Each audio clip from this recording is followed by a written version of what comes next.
Have you ever wondered where the anxiety of individuals with autism and other mental health conditions come from?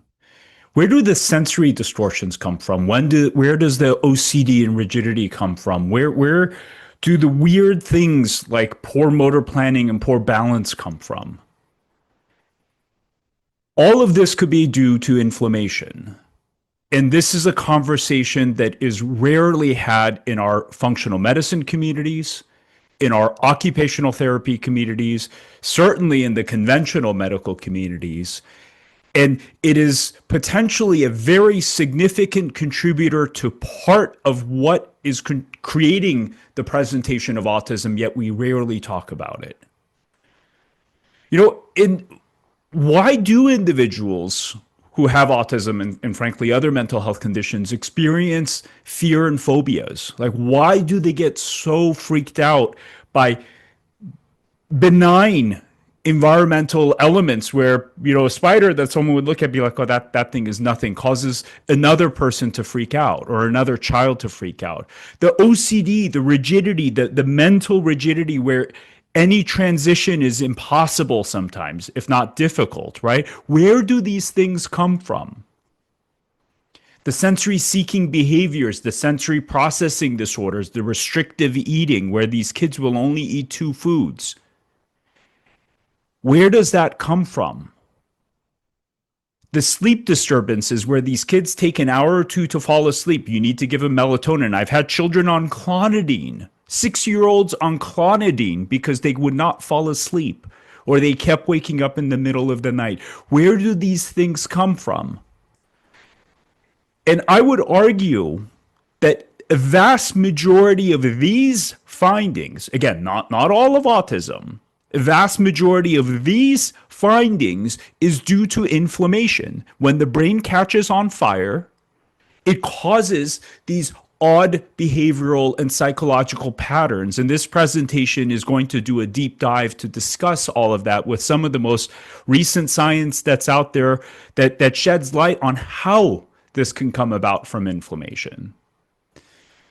And the reason why this conversation is so important is there are so many children and adults whose lives are being shattered from this inflammation. This was the word of a beautiful boy who is nonverbal, but through his letterboard communicated these exact words. That it makes me so sad to think, what would this child's experience have to be like for him to have to share these words? How many children are living in some version of hell because they are so overwhelmed every day? They're so dysregulated. They are so just, their entire world is turned upside down and they can't function. They certainly aren't thriving. They're certainly not enjoying the beauty of life.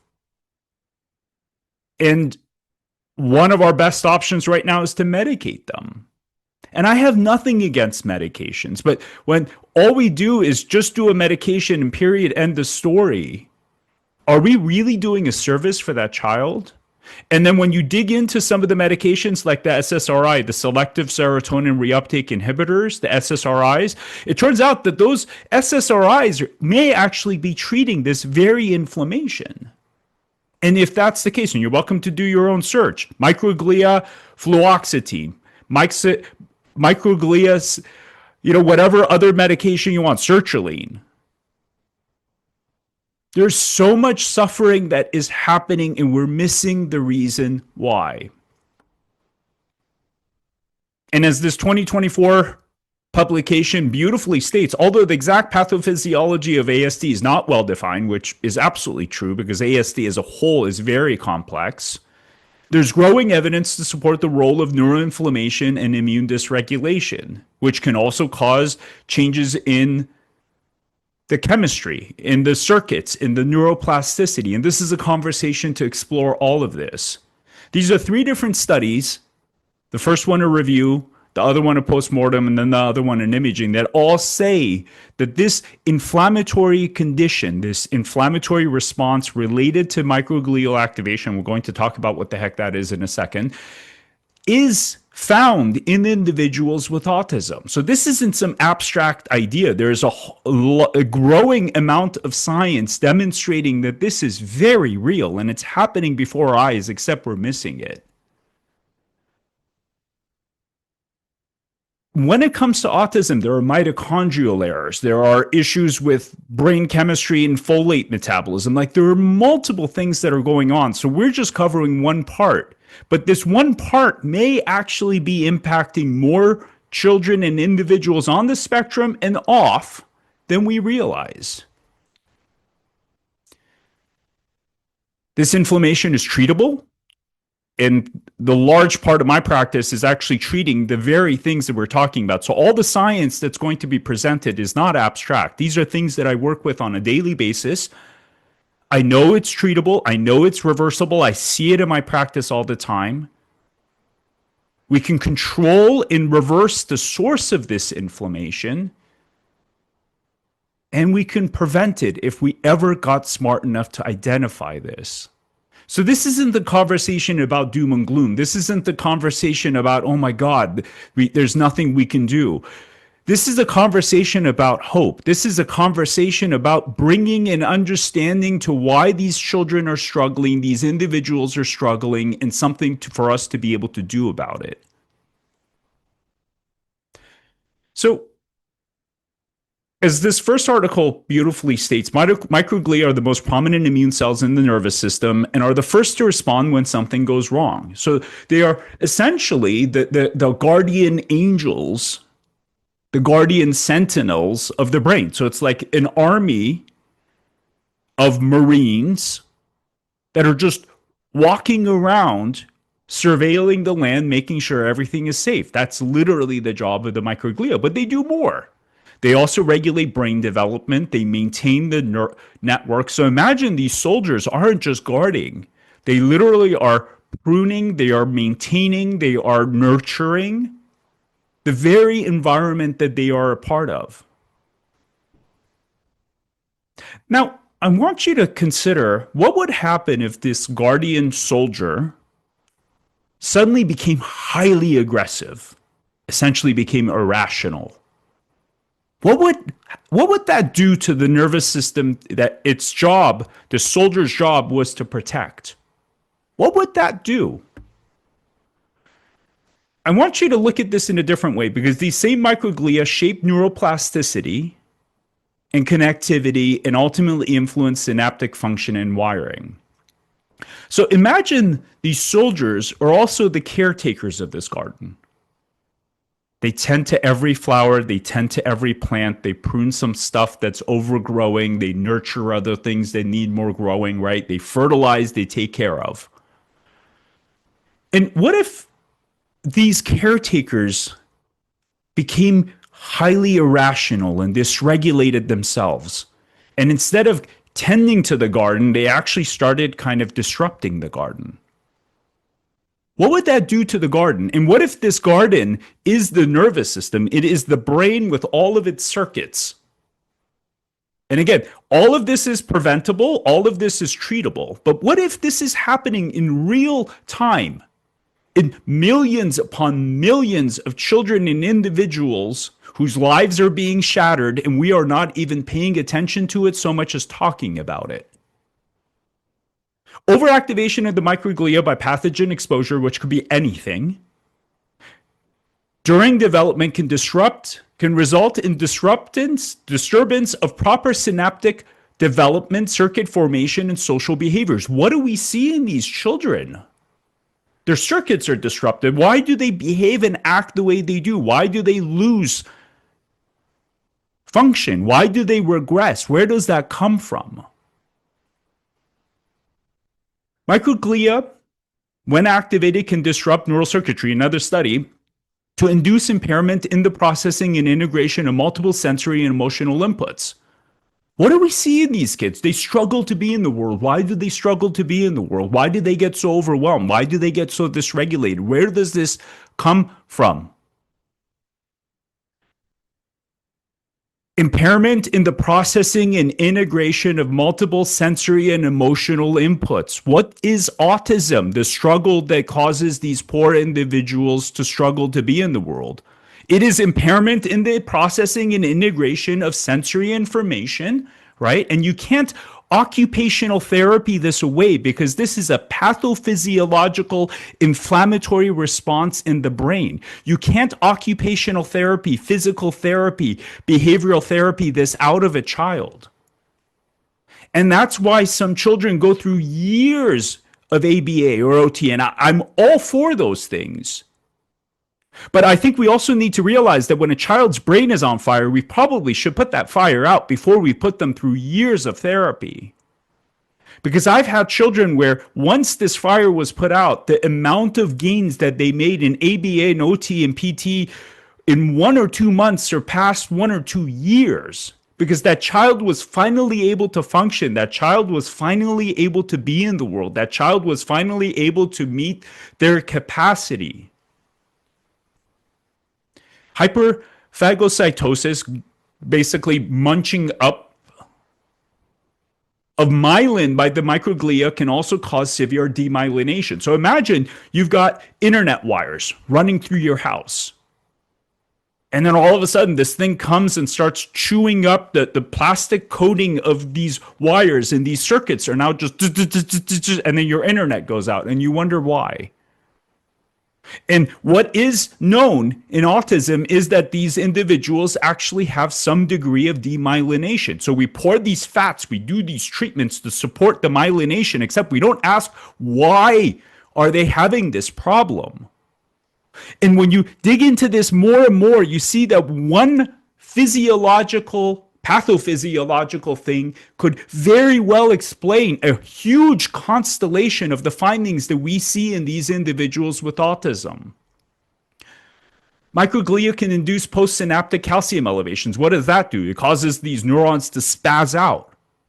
What do we see in these kids? I mean, like, you see them spazzing out, but it's not just their behaviors. Literally, their nervous system is spazzing. Why? Because calcium controls how neurons activate. And if you have an excess of calcium, these literally, they become spastic.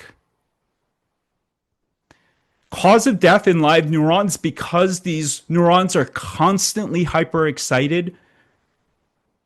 They participate in glutamate signaling, and you're going to see that it's not one thing, right? It's not just, oh, the microglia are activated, so they do this one thing.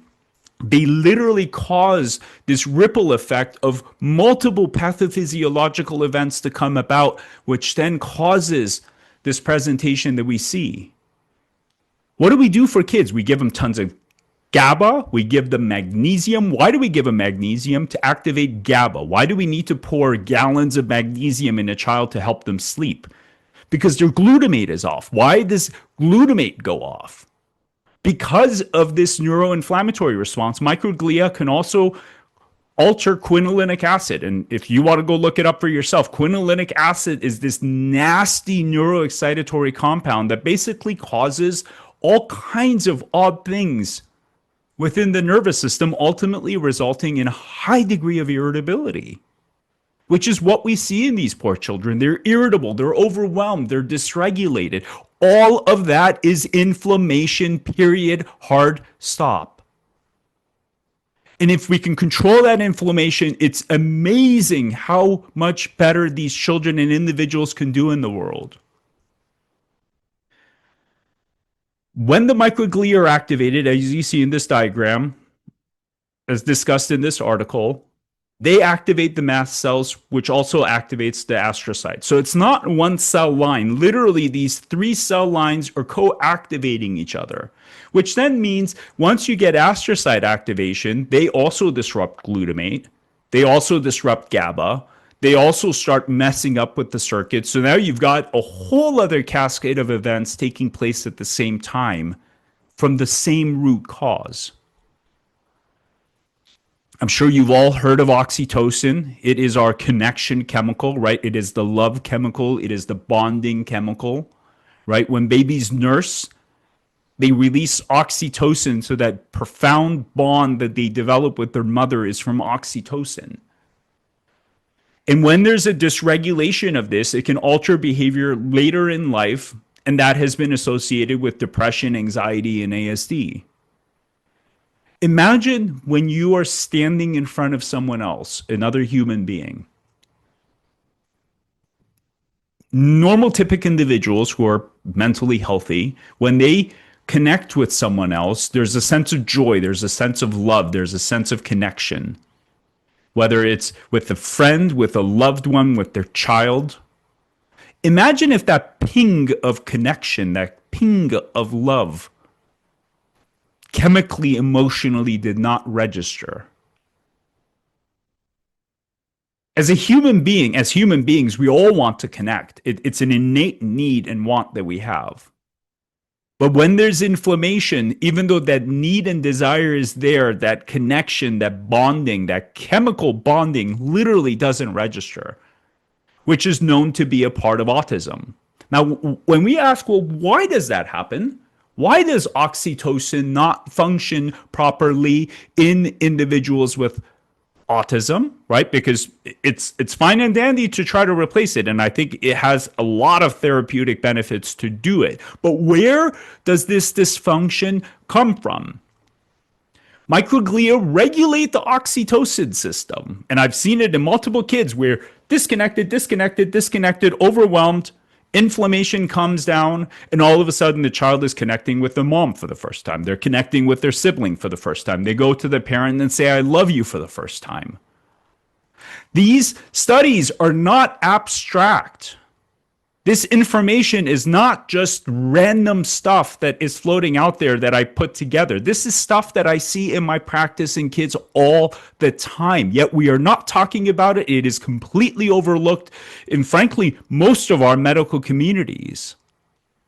When inflammation calms down, when microglia are regulated properly, when the guardian angel goes from aggressor back to guardian angel, oxytocin, serotonin, dopamine start functioning normally again, which then allows the individual to thrive and function in life. We have this thing called the amygdala. It's basically our primitive brain that filters and processes threatening information from the world around us. And essentially, it influences fear-related behavior. Now, imagine if this part of the brain that regulates how we perceive fear was altered. Imagine if it was literally the neural connectivity in the amygdala was disrupted. And that then changed our perception of what is a threat or a fear. What do we see in these kids? They get triggered by everything. Why are they so triggered? And you can extend this to many adults that we see out there where they're misperceiving what is a threat. Where does this come from? It's inflammation, stimulation of the brain mast cells or microglia. A brilliant article by Dr. Theo Herides disrupts the neural connectivity in the amygdala, thereby altering the threshold of fear. And I've had many kids over many years with intense phobias, freaking out over everything. They can't step foot in an elevator because they think the elevator is going to. They freak out if they see one ant. They can't go to school. They can't function in life. They're stuck at home. They're having panic attacks. Where does this come from? All of that is inflammation. And if you take it a step further, why do some children act in an aggressive fashion? Why do these kids attack? Why do they become so aggressive? They're scared. These kids are scared. Anger is rooted in fear. It's a well-known psychological principle.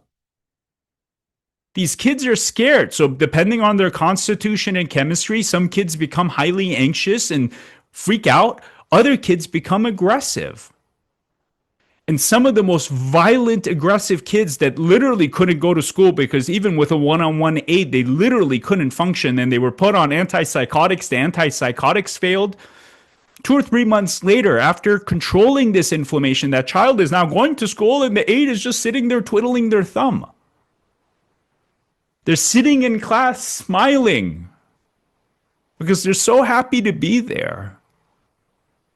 Because they're no longer overwhelmed. They're no longer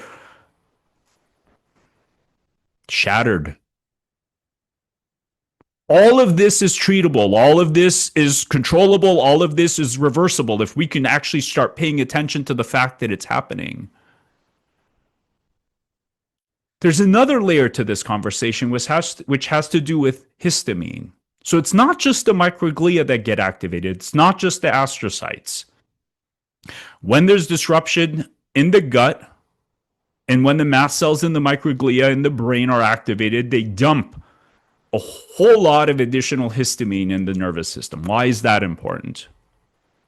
There's a plethora of evidence implicating the histaminergic, histamine, to play a central role in the regulation of neuropsychiatric disorders. I mean, when I read this article, it was like, wow. How many times have you seen this discussed in any circle? How many presentations have you seen where people are talking about this? I haven't. Histamine in the brain mediates a diverse set of higher functions and plays an important role in regulating functions of the brain, such as sleep. Those kids that can't fall asleep, that can't stay asleep, and we're going to talk about this in additional detail. Learning and memory, feeding. Restrictive eating? What is that? Why do these kids not want to eat? Why do they only eat one type of chicken nugget from one place and one type of mac and cheese? Abnormalities in the histaminergic nervous system are closely related to neuropsychiatric disorders, including narcolepsy. You can argue the flip side of it, which is what I see all the time. Insomnia, schizophrenia, Alzheimer's, Tourette's syndrome, the tics. Why do these kids have tics? Where do these tics come from?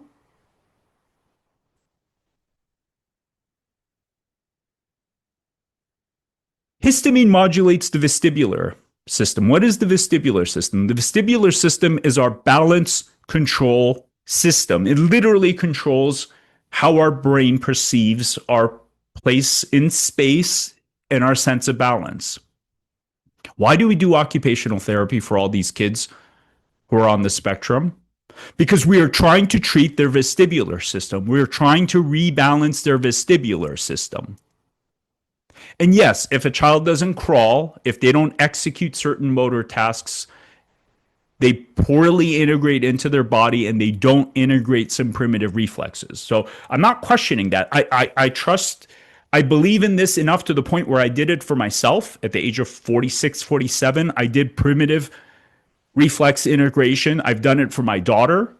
I don't question its efficacy. But when you have an inflammatory response, when you have a boatload of histamine that's disrupting these vestibular pathways, do you think occupational therapy will work really well when this is all at play? No. And I've had countless families that are like, we have done 2 years of occupational therapy twice per week. And 2 years out, my kid is not that much better than before. Why? Because you can't occupational therapy histamine back into place. You have to control the histamine, you have to control the inflammation, and then occupational therapy works like gangbusters. Histamine may modulate the danger response. So it's not just the amygdala. Histamine itself distorts our perception of the world. And one of the analogies that I've come up with is it's like drinking 15 cups of coffee, except you're 6 years old. So that hypervigilant state where these kids literally can't shut down and they're just constantly on, where does that come from? That's histamine. That is histamine. And yet we're missing it. We're completely overlooking it. It can have an effect on learning and memory. And it also influences sensory gating. What is sensory gating? Sensory gating is basically our ability to shut off the sensory information flow from the world around us. It's the ability to sit in class and not see and hear the clock ticking, the movement that's going on, or in cafeterias, for instance, during recess. Why do some of these kids get completely freaked out or They just go off on their own. Why do these kids go off on their own? Why do they not engage with other kids? Because they're overwhelmed. These kids are overwhelmed. So what do? They do the best they can and they go off in some quiet corner and try to regulate themselves. These poor kids are struggling and we're missing it. And I've had kids that were the ones that were off on their own, whether they're on the spectrum or not. And we throw labels, oh, this kid has ADHD and anxiety disorder, like that actually means anything. This is all histamine in real time playing out, and we are missing it. And in some kids, when I have addressed this, the kid that was off on their own, the loner autistic child that wouldn't interact with someone, would sit by themselves, is now going up to kids and wanting to play with them, is sitting with other kids. Some of them can't talk yet, but now they're engaging. Why? Because they're not overwhelmed by the world. It influences food intake. We're going to talk about this. It influences other neuroendocrine pathways, which then changes other pituitary pathways, other chemicals like serotonin, adrenaline. Directly and indirectly, it literally influences every sensory pathway that we have. It literally influences every sensory pathway that we have. So those kids that do that are overwhelmed in the world, the kids that need to wear headphones, the kids that need to wear earplugs because the environments are too loud, and some of you adults who are listening maybe relating to this, that is histamine, period. The kids that are clumsy or doing this all the time, that is histamine. The kids who can't be in an environment because the smell of others eating is too much, that is histamine. The kids who can't wear clothing, you touch them, they jump, they can't handle their hair being washed, they can't handle their teeth being brushed, that is histamine. It even distorts visual tracking centers, which then causes the child to be clumsy, causes the child to have trouble reading. It literally distorts every sensory pathway that we have at the sensory level and at the processing level. Histamine influences attention and vigilance. And what do these kids have a overabundance of? Attention and vigilance. What do we see in kids with ADHD? They're highly distracted in loud and crowded environments, right? They're paying attention to 15,000 things. They're hyper. Where does that hyperactivity come from? It's not just the lack of dopamine. And yet, what's so fascinating about these kids is every parent says it, yeah, but when it comes to playing Legos or reading a book, they'll sit there for 5 hours straight. And they can read and play Legos and become hyper-focused. That is histamine. So it's not just autism, but anxiety disorders, ADD, ADHD. This is all this inflammation playing out in real time. Yet we have yet to make the connection that it is influencing all of these children in some pretty significant ways. Histamine influences working memory. So what do we see in a lot of kids on the spectrum or off? They have trouble learning math. Why do they have trouble learning math? Because they have issues with working memory. Working memory is basically the RAM. The brain has to take the information in, it has to process that information, sort it out, and then put it into long-term memory. If that RAM is glitchy, these kids struggle to learn basic math facts. So the 15,000th time that you or their tutor has had to repeat the same math concept, why can't they learn it? It's because their working memory is off. Why is their working memory off? Because of this inflammation. Executive functioning, the kids that can't sit down and finish one assignment for the life of them. It influences food intake, which we're going to talk about. It influences temperature control, even pain perception. And there are parents that are like, yeah, he broke his leg and it's as if he didn't even feel it. So on one hand, you've got these sensory distortions that are really intense, and on other kids, it's like they don't feel anything at all. Histamine system is strongly suggested to play an essential role in modulating sleep and wake behavior. Two different studies. Why do these kids take an hour, 2 hours to fall asleep? Why do you need to give them melatonin for them to fall asleep? Why do we put some kids on pharmaceuticals to snow them into sleep? Why do they wake up at 2 o'clock and stay up for an hour or two? Why is it that some kids wake up at 4 or 5 a.m. and can't go to sleep? Sleep is something that we all need and want. So why is it that some people, especially some of these children on the spectrum, can't sleep? Because of histamine. And you can see, according to this diagram, histamine has a complex role in how it does this. So it's not just activating one receptor or one pathway. It literally changes the circuitry of the brain that has to do with our circadian rhythm and sleep. And I've had many kids who were the worst sleepers. They were on clonidine, they were on melatonin, they were on whatever. I get their inflammation under control. Not only are they more happy and comfortable and engaging with others and not being aggressive, not acting out, they start sleeping. They start sleeping, and some of them start sleeping 8 hours, 10 hours, to the point where the parents are like, oh my God, this is crazy. And of course, the better they sleep, the better they feel. Histaminergic, another article, has been shown to play an important role to suppress food intake. Histamine is long considered a satiety signal. And then when you dig further, when you look at certain chemicals like leptin, which is a chemical that I'm sure you've all now heard of in how it regulates appetite, guess what actually influences or regulates the effects of leptin? What is the mediator of the leptin effect? Histamine.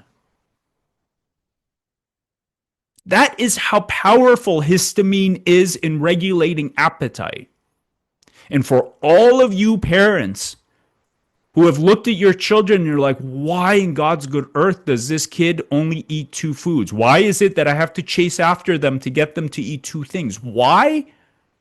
Because literally they are not feeling hunger.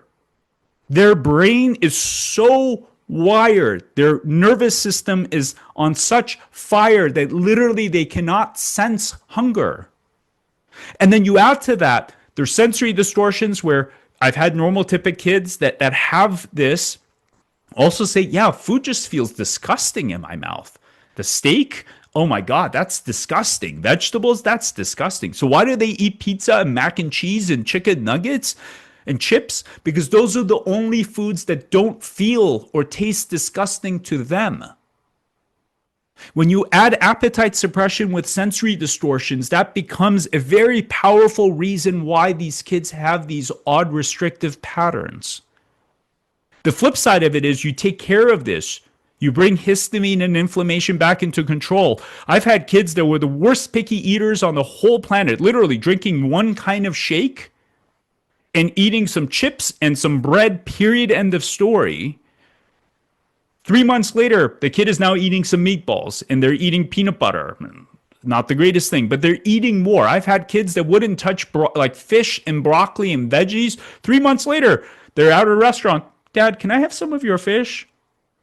They take bites of vegetables. They start becoming better eaters. Why? Because they're now finally feeling hungry. So they're actually sensing hunger. Their sensory distortions start calming down. So our normal experience of food and how it tastes, feels, and smells now actually becomes theirs. So various diverse foods become a lot more palatable to these kids, enjoyable to these kids. This is how powerful this conversation is, yet sadly, we're rarely talking about it. When you add to this the toxins that are released in damp and moist environments, and we're going to talk about how dampness and mold is one massive and major trigger for this inflammatory response. It turns out that not only is there elevations of histamine, not only are there distortions in sensory pathways that cause food to be disgusting, it turns out that some of these toxins change the chemistry of the brain, ultimately further changing the appetite centers, essentially creating a state of anorexia. This is what is happening to so many kids. And we're completely missing it. We're completely oblivious to it. If upregulation of the H3 histamine 3 receptor can destabilize the corticostriatal circuitry, which is an important part of the brain that ultimately regulates a lot of different things, including motor function, that can contribute to tic pathophysiology. Histamine is one of the key factors in Tourette syndrome. So these aren't just little tics. In outright Tourette syndrome, where you've got that going all the time. Two other studies that basically say the same thing. And when you look at these poor kids, they don't have one thing. They have restrictive eating and aggression and OCD and sleep disturbances and sensory overwhelm, and they have tics. I've had kids with literally tics that were going on every minute or two, or sometimes multiple times per minute. And then 2 months later, as inflammation calms down, not only do all of their other issues improve, their tics go away. It's all rooted in the same pathophysiology. We believe that an in-depth investigation of the histaminergic system is suggested in autism. And this is from 2014. Guess what hasn't been done? In a decade's worth of time, a deep dive into how histamine is contributing to autism. This is not even discussed in our functional medicine communities. You don't hear this discussed in most places, even though it is literally affecting these kids in real time, all the time. What triggers this inflammation? So it would be silly for me to say mold is the only reason. It's absolutely not.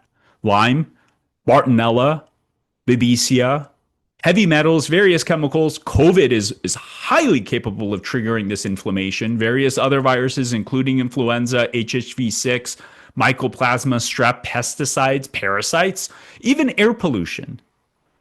All of these are capable of triggering this inflammation. And depending on where a child is living, some kids have gnarly exposures to heavy metals. I've had many kids where they were doing relatively okay, had some issues, COVID shows up, and then everything goes sideways.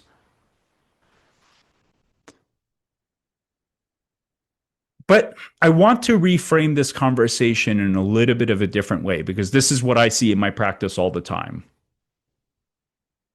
Because of what we have done to our environment, and I would add now COVID, we have a generation of children that are truly the most physiologically vulnerable children in modern history.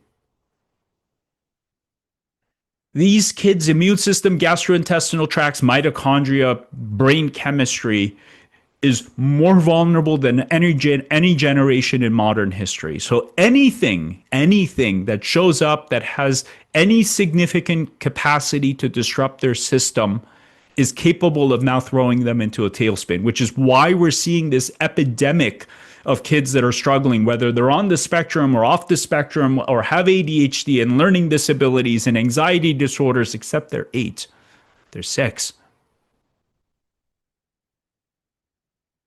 And our best option right now is to throw a label at the kid and say, oh, this 6-year-old has ADD, because now we can diagnose ADD at the age of 6, so we're going to put them on a stimulant, without asking what else we can do. And I don't have anything against medications. I prescribe them myself. They can absolutely be helpful. But when we stop at that point without asking what else is going on, we are not doing any service to that child. This is my experience in terms of what dampness and mold do to children. It's like having a rabid, aggressive, 1,000-pound gorilla in a china shop just wreaking havoc with a level of aggression that is unfathomable unless you have actually seen it for yourself. It is truly unimaginable.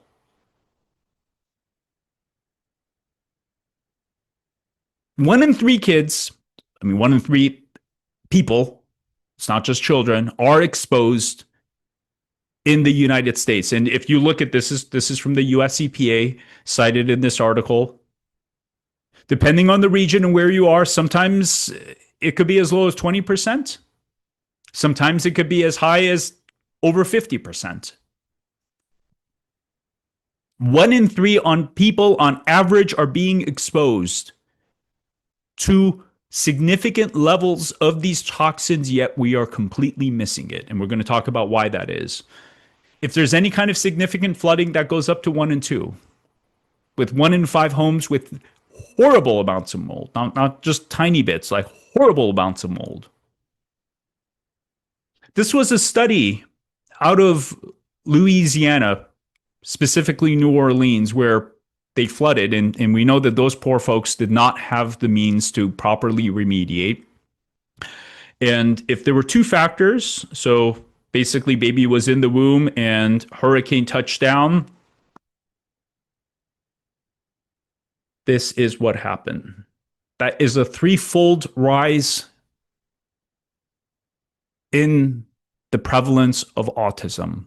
Now, these authors concluded that this was because of psychological stress that the mother went through. And I'm sure there was psychological stress. And we know that psychological stress through multiple pathways causes an increase in autism.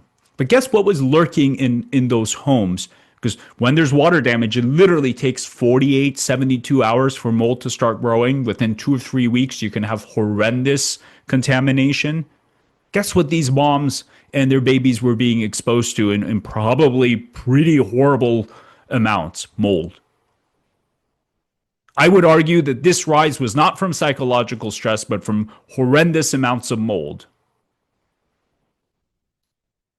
And one of the main reasons why we have such a problem is in the 1950s or 60s, we decided to do something that was less than intelligent, which is basically put paper in every single home that we have built in this country. Literally, drywall is calcium carbonate with paper.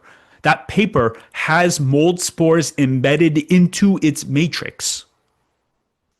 The matrix of our homes has mold spores. So when you add water to it, you get growth of mold. And it's not just mold. Mold, I would argue, is actually a very small part of the problem. Yes, the molds in the various mycotoxins, and there are multiple mycotoxins, are released. The thing that seems to be actually the most dangerous, which is what Dr. Richie Shoemaker talks about, are these bacterial endotoxins. And we're going to talk about those in a little bit. It also turns out that these microbial particulates and volatile compounds are highly problematic. Those kids that are highly congested, they're faucets, they're pouring out mucus, their adenoids get enlarged, the tonsils get enlarged, they keep getting ear infections, they keep coughing, they keep getting croup, they have respiratory infection after respiratory infection after respiratory infection. Where does that inflammation come from? What causes that kind of horrible inflammation? It is these microbial particulates and volatile compounds, and you're welcome to go look it up yourself. These microbial particulates cause a massive amount of inflammation in the ENT sphere, also triggering brain inflammation. And when we look at many children who experience regressive autism, they start off with allergies and congestion and ear infections and respiratory issues and gut issues, and then they go sideways. Endotoxins, along with the mycotoxins, can cause a powerful activation of the microglia. A single exposure to these lipopolysaccharides in the womb, which can come from the environment, because it has been documented that when there is release of these endotoxins, you can inhale it, it can go into the bloodstream, and it may, depending on the child's blood-brain barrier and a host of other things, it may actually make it into the brain. When there is exposure, single exposure, that can cause long-term activation of the microglia lasting into adulthood. It turns out just even inhaling the mold spores, which we also know are released in the environment can cause a robust and consistent elevation of the pro-inflammatory markers related to the glia, being the family of cells that the microglia are a part of. So not only do you get immune activation, but you actually get changes in the genes that are being expressed that modulate the behavior of these cells. This is how complex and sophisticated and frankly sad this conversation is. And yet, how often do you hear this being talked about? Repeated exposure to ochratoxin, a type of mycotoxin, could cause detrimental neuroinflammatory response. Aflatoxin, AFB1, in relative levels that could be found in environments is enough to also cause an inflammatory reaction in the microglia. These mold toxins, along with a host of other things, including the standard American diet, various other chemicals, glyphosates, can disrupt the blood-brain barrier. Once that happens, all kinds of other things are now allowed into the brain, including lipopolysaccharides, bacterial endotoxins, because those toxins can't enter the brain on their own. But essentially, through all of this other damage, now the door is open for all kinds of other things to flood into the brain. And imagine if you're a little baby and every breath that you take allows a small amount of these toxins to go into your bloodstream and now go into your brain. It passes through the placenta, it passes through the breast milk. So every feeding that these babies get, they're also getting a dose of these toxins. And then it becomes just a matter of time. These kids start off with reflux, and we're going to touch on this in the end. They start having gastrointestinal issues. They start developing food allergies. They start having reflux. They start getting ear infections. They start having all of these things, and then there's a regression in 18 months, and everyone's like, oh my God. Yet we missed all of the other signs of why these kids were getting sick before they regressed, and we have an opportunity to intervene and potentially prevent this if we can identify this early on. These kids are the most vulnerable. Their immune systems, their gastrointestinal tracts, their microbiome is all forming. It's all priming during these formative years, and these toxins are highly capable of disrupting it all. This was a review of 11 articles over an 11-year period of time. In almost all the articles, there was a possible link between mycotoxins and autism. Yet we don't even want to talk about it. Our politicians, our public health experts, they're going after everything under the sun, but they can't wrap their heads around this being a problem.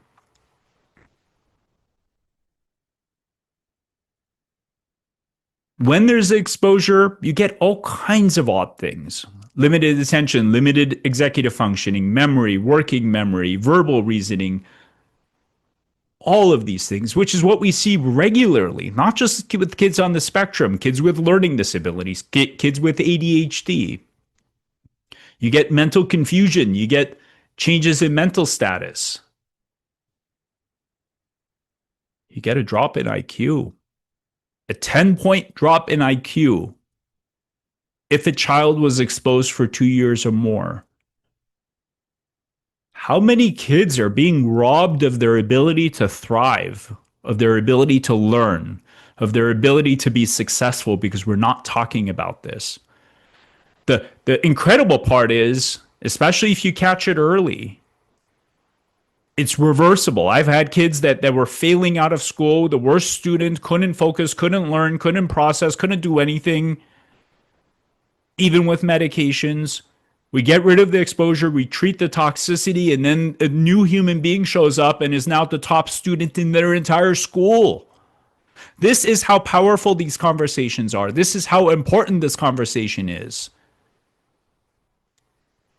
You can get changes with tics and EEG, and I've had some kids where the neurologist is like, this kind of looks like epilepsy, but it's not. So we don't know what the heck it is. This is how powerful this neuroinflammatory response can be. Now, What is the scariest part of this conversation? It's actually what happens to the gut.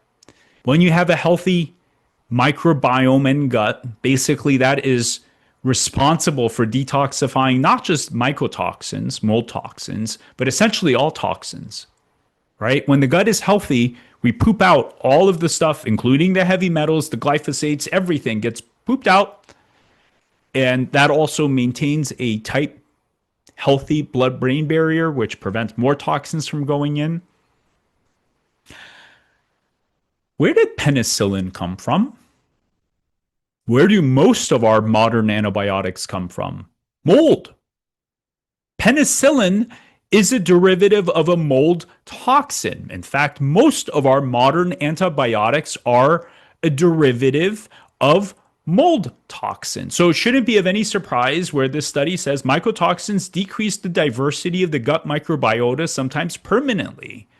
Why is it in some of these kids they have the worst looking guts that anyone has ever seen? When you do poop testing, everything is off. Why does that happen? Oh, well, his diet is not great. Why is their diet not great? Why are they so picky? Oh, well, it just, there just is. When you stand back and you look at the totality of this and all of the things that we see in these children, this conversation becomes, frankly, really difficult to ignore. Like, you don't need to listen to me. Just stand back and look at the facts about these children for yourself. It's not just that these mycotoxins are direct antimicrobial compounds, which they are. It turns out that they literally change the environment of the gut in which these microbes grow. So imagine, not only did you have a lawn where the water is not being done properly so that the lawn is starting to dry out. Imagine your gardener comes along and starts pouring acid on your lawn. Literally, they start pouring acid, which destroys the soil.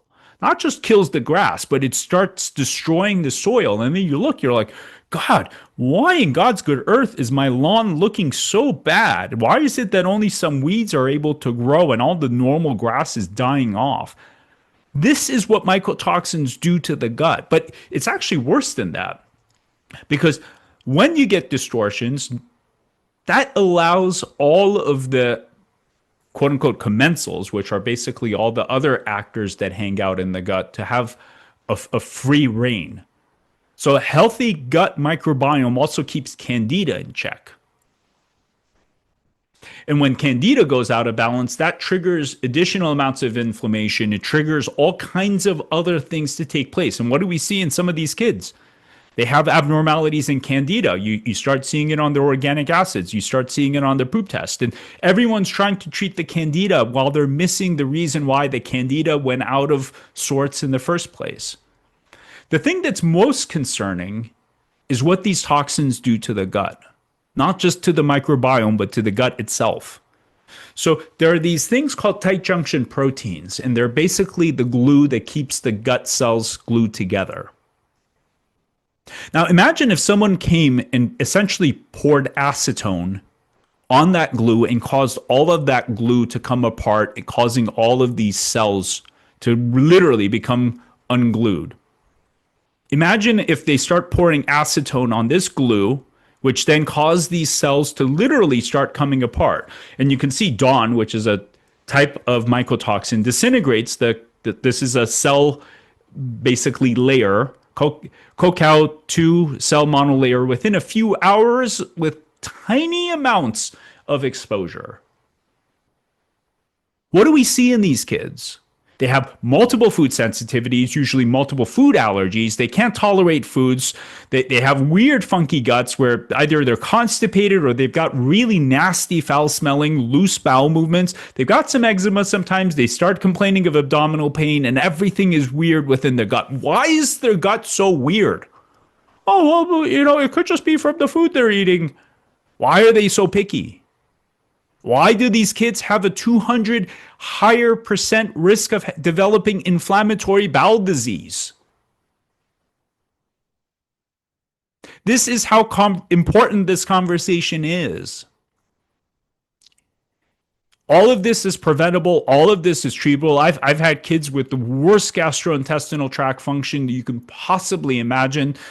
2 or 3 months later, with treatment, now they have normal bowel movements. Their constipation is gone. Some of their food sensitivities goes away. Some of their milder food allergies improve because we're able to allow their gut to heal. When this exposure happens from the systemic side, so if you ever sit there and think about this long enough and say, well, if it's coming from the environment and you're inhaling it, then how the heck would inhalation of these toxins disrupt the gut? It turns out that when you inhale it and it goes through the bloodstream, that bloodstream exposure is actually more problematic than if we ingested it and it went from the gut lining, because from the inside, you actually have mechanisms that can protect the gut. When it's coming from the back door directly into the cells, it's actually even more disruptive. When you increase the intestinal permeability and allow the protein entry of proteins,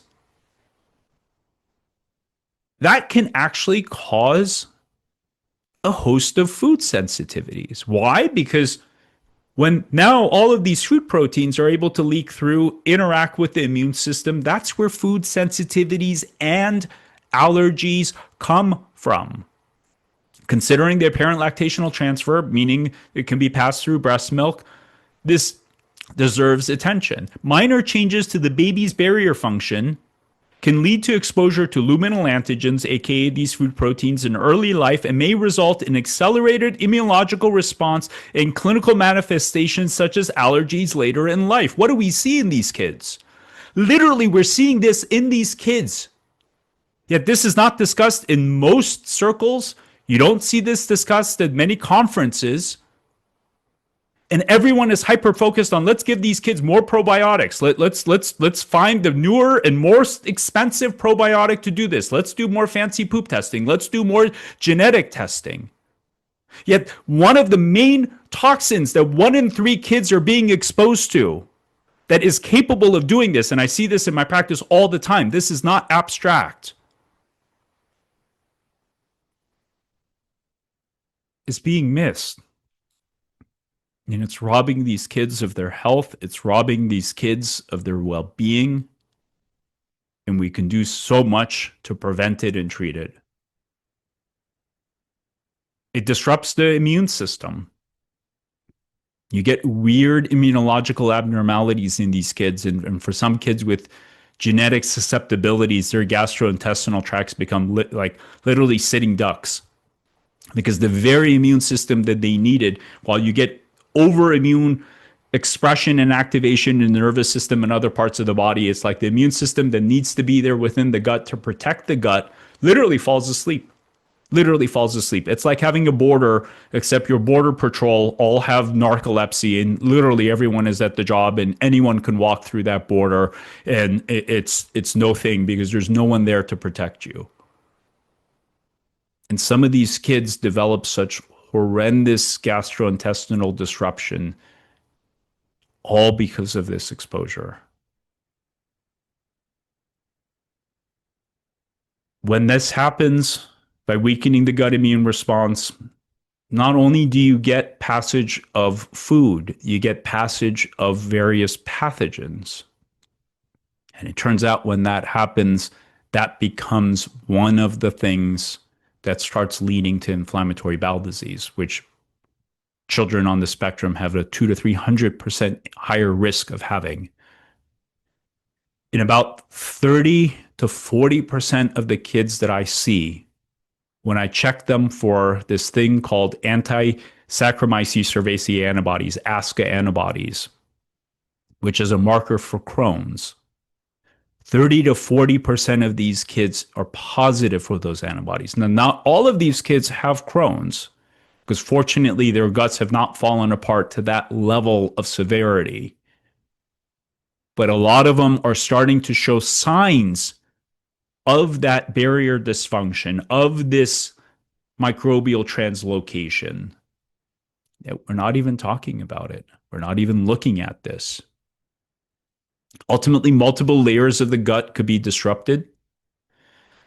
And when this happens, This becomes one major trigger for inflammation within the nervous system. Peripheral gut inflammation and damage can activate the mast cells and the microglia within the nervous system.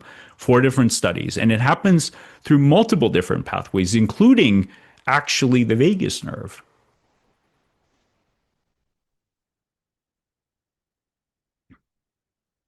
So, what are these bacterial endotoxins, right? Well, what was it that we were talking about earlier that are so capable of triggering microglial activation? It turns out that basically these are little sugars with fats, right? Glycolipids, little sugars with fats that hang out on the outside of bacteria.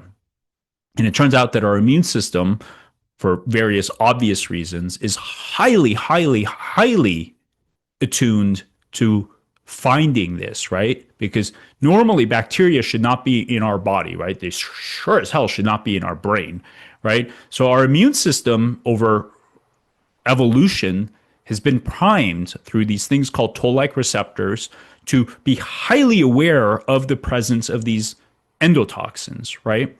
And when there's gut dysbiosis, when there's a disruption of the microbiome and of the barrier, that becomes a determinant of endotoxemia. What the hell is endotoxemia? That is basically when these little fats and sugars from the bacteria start leaking through into our bloodstream and going into our circulation. The more disrupted the microbiome is, the more toxic and dangerous these fats and sugars become. Why is that important? Well, they are a trigger for inflammation, but there's actually a lot more to this. It turns out that they are, I love this study because I think it says it so perfectly. They are amongst the most potent pro-inflammatory neurotoxins known, period. There's literally nothing that is capable of triggering more inflammation in our nervous system than these toxins. I don't know how they managed to do this study, but they ultimately talk some healthy adults into getting injections of these toxins, which is kind of insane, right? But they talk these adults into doing it. They give them a small amount of these toxins via injection, and they look to see what would happen to their brain immune response after this injection. Within 3 hours, when they did an imaging study through a PET scan, they found the microglia had become activated because all of a sudden the microglia are like, holy, fill in the blank. What the hell is this toxin? Why is it here? Oh my God, are we getting infected? And they literally, that shift from guardian to aggressor, what they were witnessing in real time over 3 hours on an imaging study is guardian morphological change to aggressor as a response to this toxin. So thus relatively mild amounts of these blood endotoxins can cause activation within the nervous system. I want you to imagine this. You've got a dam, right? Huge body of water behind it, right? It's being controlled, a little bit of flow, nothing that's out of control, right? That is a healthy gastrointestinal tract, a healthy blood-brain barrier. Imagine we start shooting some rockets into that dam, aka pesticides and plastics, air pollution, heavy metals, mold, lime.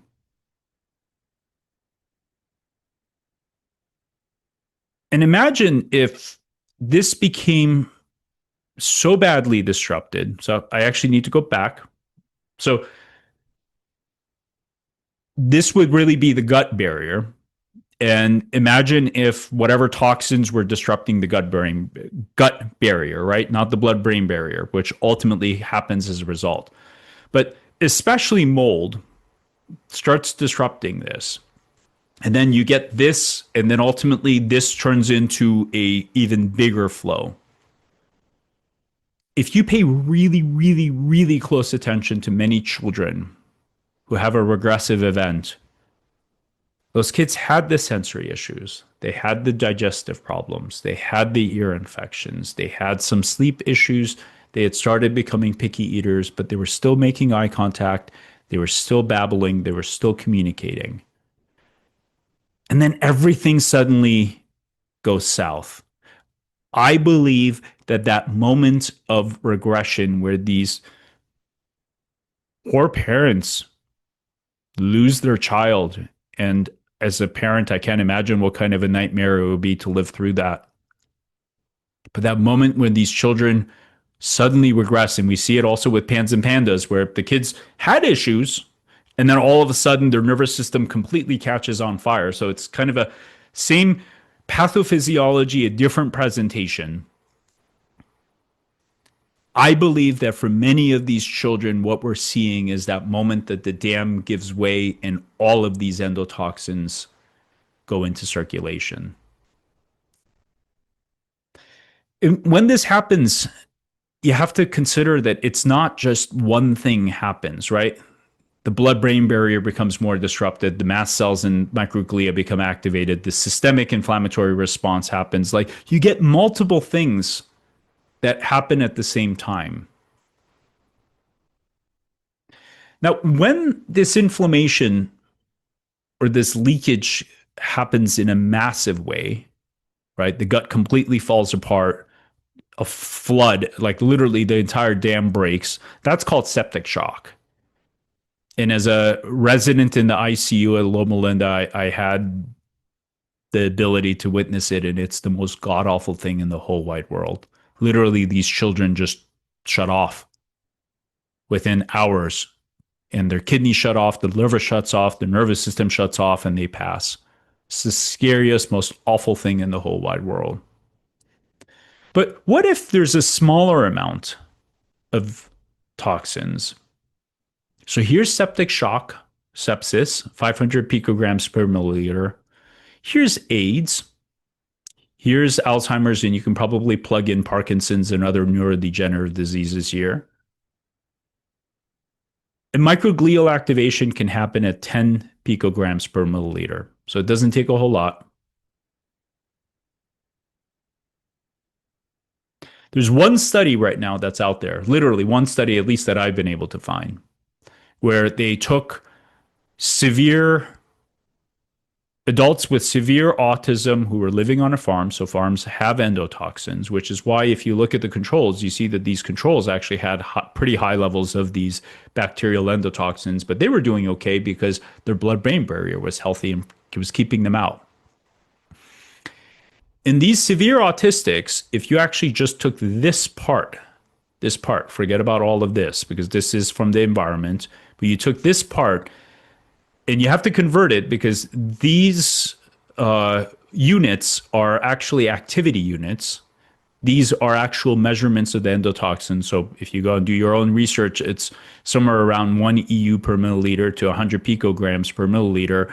That puts you at somewhere around 150 picograms per milliliter of endotoxins possibly floating around in these individuals. These were adults with severe autism, but you can argue that, gosh, maybe those little kids that are presenting with severe autism are not too far off from this. Do we know for sure that this is the case? No, because there aren't any other studies that are done. And when you think about that's, I mean,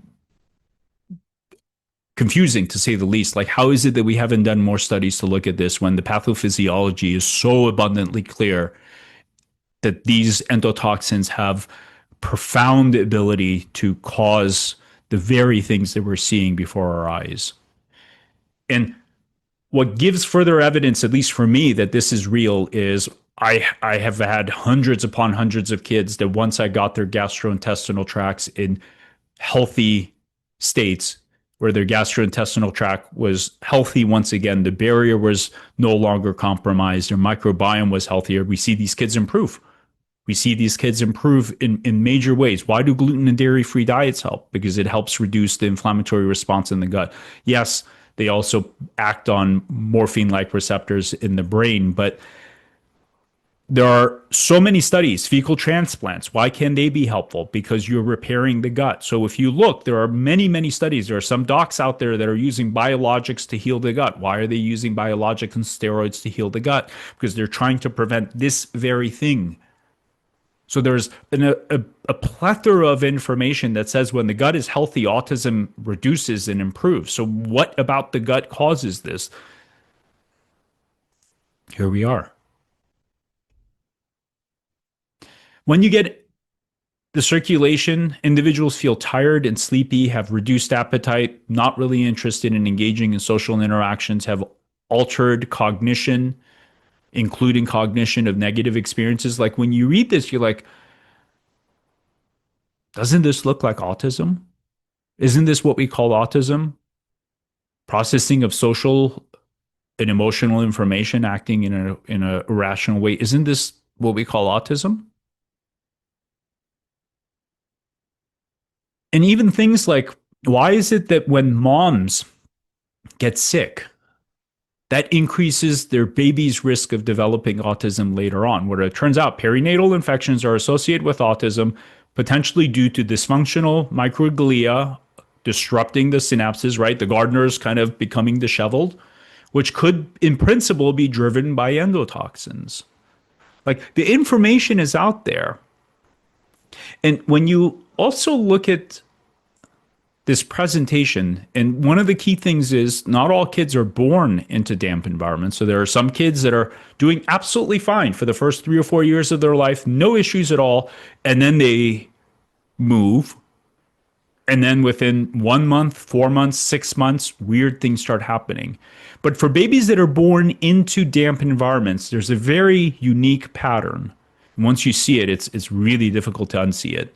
They start developing colic, sometimes really horrible colic, early on, that goes way beyond the typical range of 3 months where most normal kids stop having colic.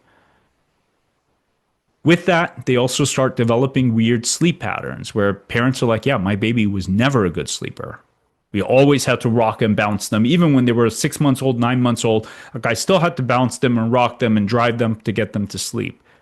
Turns out the colic is actually the earliest form of a sleep disturbance. These kids just can't calm down to go to sleep. Why are these so irritable? What is reflux? Reflux is a gastrointestinal disruption. So these babies that are refluxing in sometimes horrible ways, and those kids that usually have horrible reflux go on to develop multiple food sensitivities and allergies, and I see this all the time. This is all their gastrointestinal tract becoming disrupted. Where does eczema come from? It comes from the gut. Multiple ENT congestion and inflammation, and ultimately multiple infections. Where does that come from? Those are all the bacterial particulates irritating the ENT sphere. Some of these kids, even by a year and a half, they're having sensory issues. You can't wash their hair. You can't. They get overwhelmed in loud and crowded environments. This is all a sign of this exposure and this inflammation unfolding. And if we can identify this before it turns into a full regressive event, I am convinced there are so many cases of what we call autism that we can actually prevent. For children that are exposed later on or it continues, not always do they have gastrointestinal obvious dysfunction. They may be a little constipated, they may be a little gassy, but not all kids have profuse diarrhea, even when their gut is disrupted. What you do see as very obvious telltale signs of this disturbance are the sensory issues. That is one of the most sensitive and specific signs of an inflammatory response coming from the gut into the brain. Odd patterns of phobias and fears, obsessive and ritualistic behaviors. And I didn't get into how OCD is connected to all of this inflammation, even though there's information out there. Fatigue and low energy, because the toxins also disrupt the mitochondria. Errors in focus, attention, executive functioning, changes in appetite and food preference. In many adults, one of the most significant telltale signs that there's this going on is one parent usually has some kind of severe brain fog or lapse in memory, and they're also tired. So what could we do? First thing is we need to realize the limitations of the existing technology that we have. One of the biggest problems and frankly roadblocks in us making a difference is our current way of assessing homes. So our current way of assessing homes is based on technology and frankly like models that are 20 to 30 plus years old. And essentially What we're looking for using these models are catastrophic, horrific amounts of mold where the ceiling is about to collapse, or the wall you look at, you're like, oh my God, there's like black mold on that wall. Like you don't need an inspector to tell you there's a problem because the ceiling or the wall is about to fall apart. And with these models, essentially what these very well-intending inspectors are doing is, it's kind of crazy when you think about it. They take one or two samples from inside the home, take one or two samples from the outside of the home. If the garden outside of the home has more total mold, not specific, total mold from the outside garden is more than the inside of the house, you do not have mold, period. Literally, this is the rationale that is taught to well-intending inspectors that are coming out to check the homes. So people, even doctors say, you know what, you may have mold. And the family says, oh, okay. They call someone who has good reviews on whatever, Yelp or Google, and the person comes out, they do the testing. No, you don't have mold. The samples from the outside are more than the inside and you're fine. Why did I circle this? So this was one of my families who was told they didn't have mold because one sample, not both, notice this one sample actually showed less mold than the inside, but because this one had more than this one, they called this normal. Now, what they didn't somehow think of explaining is how the inside sample had higher levels of chetomium, which is a horrible toxinogenic mold, than anywhere else. It wasn't found on the outside. And this sample, an Aspergillus and Penicillium, could be toxinogenic depending on the strains. How there was actually a threefold, almost fourfold higher amount of this than this, and tenfold higher amounts than this, but somehow that wasn't a concern. This is from the Institute of Medicine, where they say actually that this kind of testing, right, where you're basically sucking in mold spores into this little vacuum machine and counting the mold spores, have variable and uncertain relationship to the allergen, toxin, and irritant content of these exposures. And then when you get into it a little bit more and you ask, well, how the hell do these mold spores, so if we're counting more mold spores, right, we're using this little vacuum device to suck in air to then count these spores to then say if there's a problem or not. If you ask a certain question, which I did, which is, how do these mold spores travel? Like, what is the physics of how they disperse and how they travel? UC Berkeley actually has this really beautiful article where they said that mold spores, because of their size, basically get dragged down by air. So they are released from wherever the contamination is. Let's say there's a horrible amount of contamination in this kitchen, right? Leaks everywhere. And you've got this trap that is 15 feet away from this, right? And we asked, well, how do these mold spores travel all the way to this little vacuum thingy to then get noticed, right? Turns out that when thousands are ejected at a time, so a lot of contamination, they will travel maybe a few inches. And that's about it. So if that's the case, which it is, and no one is disturbing, right? They're not walking around with fans and blowers to mix everything up. They're just letting things settle and then plopping this vacuum thing. How in God's good earth would you expect these mold spores to get up and literally walk over to be identified in the trap, right? Do they do that? Do mold spores say, oh, they're sampling the air right now. Let me start moving to where the sample is so I can show my face, right? So the physics of this make this entire way of assessing actually quite illogical, and it shows the amount of sampling errors that can come about. And how do you know if you're being exposed? There's a very unique pattern. Brain fog, memory loss, low energy, low tone in the kids, recurrent infections, chronic congestion, odd immunological things, including allergies. In some of the moms or older girls, disrupted menstrual and odd gastrointestinal. You don't always get this in one person, right? I've had many families where the child has autism, doesn't have any allergies or recurrent ear infections, but as we're talking, they're like, you know what though? My son does. He keeps getting ear infections all the time. And we were talking about putting ear tubes, and he's gotten 4 antibiotics in the last like 3 months. Gosh. It doesn't always show up in one person. Depending on their constitution and genetics, you can get these weird constellation of findings in multiple different people living in the same environment. So, what's a better way of testing? It turns out that there are these PCR based technologies that are much more sensitive.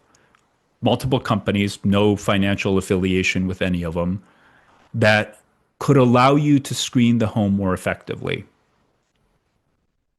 And one of the things you could do if you're using one of these ERMI tests is to pay attention to this Hertz me score.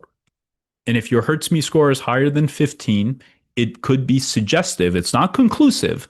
It could be suggestive that there's a problem. One of the things that I tell my families, which is what I learned from my mentors, is clean your home. If possible, keep your windows closed and let everything settle for, some say, up to a month. Most people can't not dust or clean for a month, but you could do it for 10 to 14 days. Let dust settle, collect a sample, see what you have. If you do the dust test, they make it even easier. They give you a code. If you've got a code 5, that could be suggestive of a problem. Where do you turn to? What do you do? So I first want to really highlight how limited our current diagnostic technology is, because it's not just the homes that we're missing. We're missing this in the kids. You can't see this on regular labs. You can't do a blood count and say, oh, there it is. You can't check endotoxemia. You can't check these bacterial endotoxins because they last in circulation for 3 to 5 minutes. So by the time you draw it and you sample it and you test it, those bacterial endotoxins have already disintegrated. Organic acids, for those of you that have done organic acids on your kids, they miss it about 1 and 2 times. Urine mycotoxins can miss it also 1 and 2 times. If you do antibody testing via blood testing, which is the most sensitive way to look for immune reactions against the mold to see if there's a problem, that can still miss it 1 in 10, 1 in 8 times. And for those that think that just because they've done allergy testing in their child and their child was not allergic to mold, and I've had physicians that are like, well, we did the IgE and it was fine. There's not a problem. This is a beautiful study of 600 kids in Poland, 400 of whom were exposed to mold. And they asked, like, how prevalent are IgE allergy reactions against mold? And it turns out that only 2 to 4% of these kids show an IgE reaction, which is what I see all the time. When I do this, this is Alletes, Allettes, where they check conventional allergy reactions, delayed immune reactions, and gut-mediated reactions. And you can see this kid was terribly elevated. My cutoff is about 30 picograms per milliliter here. And nothing on the allergy testing. 2 different tests, both excellent. My Mycolab is a company actually run by my mentor, Dr. Andrew Campbell. Great technology, very specific, because in this case, if you get these kinds of reactions to the toxins, it's kind of a no-brainer. Like, God, my kid has been exposed to these toxins. Now, where was the exposure? Sometimes in little kids, like 3-year-olds, 4-year-olds, for some reason, their immune system doesn't react as strongly to these mycotoxins. And sometimes I'll do this test instead, which is actually looking for reactions against the molds themselves. So obviously not as specific, but these are all tests we can do to start seeing how many of these kids are being exposed. And I would argue that every child who is presenting with autism should be tested via blood for exposure to mold. Because if they are being exposed, we can control it, we can get rid of the mold, we can get rid of the exposure, we can heal their gut, we can reverse the immune reactions, we can get their immune system to calm down, which allows these kids to start thriving in the world. If you go on my mentor's website, Dr. Neil Nathan, neilnathan.com, he has a list of amazing practitioners that he has trained who are very aware of mold exposure and toxicity. One of the other organizations that I'm a part of, ISEAI, has a list of providers and environmental professionals. So for those of you that do the ERMI test and say, oh my God, we may have mold, where do we turn to?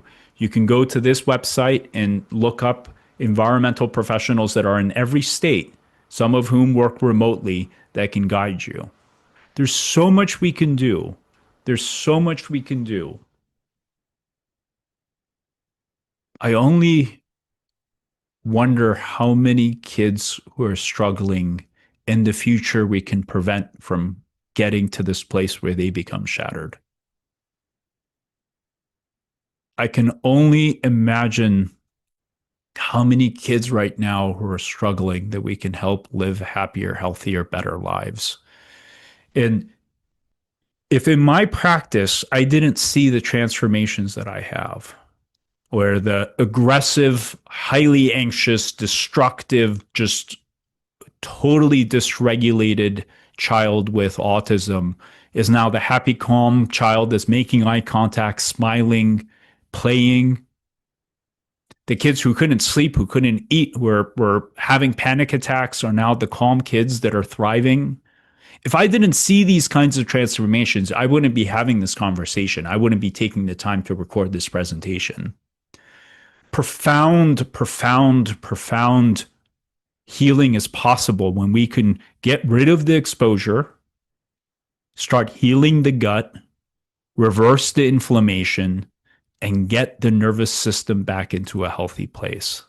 This is part of my practice. This is what I do day in and day out. And sometimes it takes work. It's not to say that it happens overnight. Sometimes we're lucky and the kids respond quickly. Sometimes it takes 6 months, it takes a year.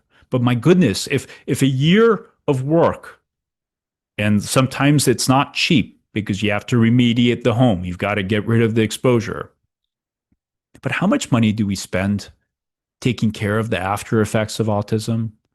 How much do we pay for these kids to be having an aide at school? How much do we pay for some kids to be institutionalized because they're so sick? Forget about that. How much suffering do some of these kids endure? Like, what is life like when every day you're just overwhelmed and you can't manage your emotions, you can't regulate yourself, you do things that are actually not in your control. It's like you're possessed. They can't be in the world, they can't go to school, they can't go to restaurants, they can't go to church, they can't go to the movies, they can't do anything, they can't socialize even though they want to. Like that, and that's the saddest yet also beautiful part of this. Because underneath the chaos, the beauty of these children is sometimes staggering. Like the love that they have, the beauty that is in these children when the inflammation is taken care of, the toxicity is gone. Like you see the real child, and they're so beautiful and they're so kind and they're so loving and they're so smart. And to see that come forth is truly the most beautiful, incredible gift that any human being can ever ask to witness. And I consider myself so lucky to be able to be on this journey with these families who are doing such incredible work to bring their kids back. And I get to be a part of that healing. And it is just the most beautiful, beautiful thing. And I hope that this presentation brings forth the awareness so many, many, many more families and their kids can witness this for themselves, because it's possible. It's not outside of our reach. It's well within our reach. And it's a hell of a lot cheaper than what we're doing otherwise. We're putting these kids through stem cell therapy, and sometimes those things are helpful. There are things that we're doing that are incredibly expensive. And if we just fix the air that these kids are breathing, so those 220,000 breaths that they take per day is not delivering a dose of toxins, how much good could we bring into the world? So with that, I thank you. I thank you for taking the time to watch this video. I hope this was helpful to you. And I hope it brings forth the awareness that we need to help so many more kids live happier, healthier, more prosperous, and beautiful lives. You all be well. This is Paige McCadory.